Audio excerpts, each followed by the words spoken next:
திருச்சி மாவட்டம் துறையூர் வேளாண்மை ஒழுங்குமுறை விற்பனை கூடத்தில் ரூபாய் 1,13,24,052க்கு ஏலம் விடப்பட்டது.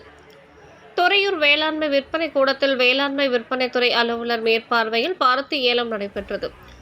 இந்த ஏலத்தில் துறையூர் சுற்றுவட்டார பகுதிகளைச் சேர்ந்த விவசாயிகள் கொண்டு வந்திருந்த 1653.32 குவிண்டால் பருத்தி ரூபாய் 1,13,24,052க்கு ஏலம் விடப்பட்டது. அதிகபட்சம் ஒரு குவிண்டால் ரூபாய் 7,799க்கும் குறைந்தபட்சமாக விலை ரூபாய் 6,849க்கும் ஏலம் விடப்பட்டது.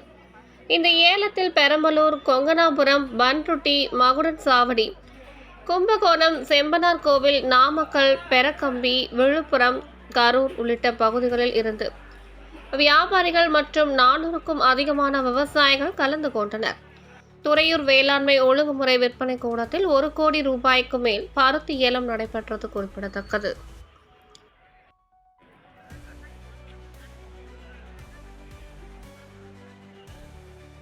செய்திகளை உடனுக்குடன் தெரிந்து கொள்ள தீரன் நியூஸ் சேனலை சப்ஸ்கிரைப் செய்யுங்கள் மற்றும் பெல் பட்டனை அழுத்தி விடுங்கள்.